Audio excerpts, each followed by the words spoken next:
নানা আনন্দ আয়োজনে বাংলাদেশে উদযাপিত হচ্ছে খ্রিস্টান ধর্মাবলম্বীদের সবচেয়ে বড় ধর্মীয় উৎসব ক্রিসমাস।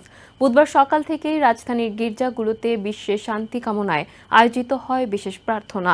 খ্রিস্ট অনুসারীদের প্রত্যাশা বাংলাদেশে বজায় থাকবে সম্প্রীতি, আগামী বছর হবে আনন্দ ও ভ্রাতৃত্ব বোধের।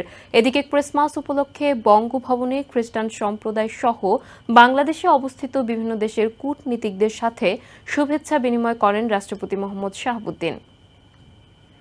এই আলো মানব মুক্তির, এই আলো পবিত্রতার। মানব মুক্তির মহাপ্রাণ যিশু এসেছিলেন পথ দেখাতে, এসেছিলেন ভালোবাসার জয়গান নিয়ে।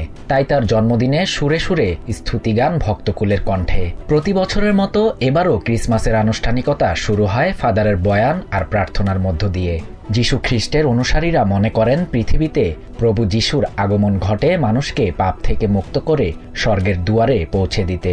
ফাদারের বয়ানে উঠে আসে যিশু খ্রিস্টের বন্দনা আর মানবজাতির কল্যাণের কথা। রাজধানী তেজগাঁওয়ের হলি রোজারি চার্চে ভোর থেকেই শুরু হয় প্রার্থনা।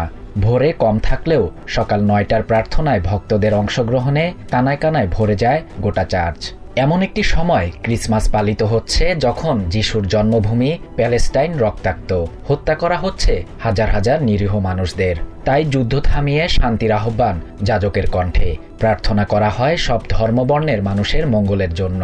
ধর্মীয় আচার, শুভেচ্ছা বিনিময় ও সান্তা ক্লজের দেয়া উপহার সহ বিভিন্ন আনুষ্ঠানিকতা নিয়ে ক্রিসমাসের সার্বিক আয়োজন। সামনে নতুন বছর, ক্রিসমাসের খুশির রেশ অব্যাহত থাকবে গোটা বছর, এমনটাই প্রত্যাশা। এদিকে ক্রিসমাস উপলক্ষে বঙ্গভবনে খ্রিস্টান সম্প্রদায় সহ বাংলাদেশে নিযুক্ত বিভিন্ন দেশের কূটনীতিকদের সাথে শুভেচ্ছা বিনিময় করেন রাষ্ট্রপতি মোহাম্মদ শাহাবুদ্দিন। এ সময় খ্রিস্টান সম্প্রদায়ের প্রতিনিধিদের সাথে কেক কাটেন রাষ্ট্রপতি।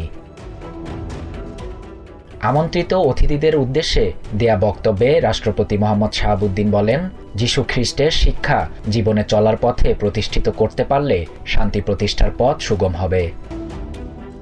শাহরিয়ার শাফাত, TVN 24 news desk. New York থেকে সম্প্রচারিত TVN 24 টেলিভিশন বিশ্বজুড়ে বাঙালির কণ্ঠস্বর।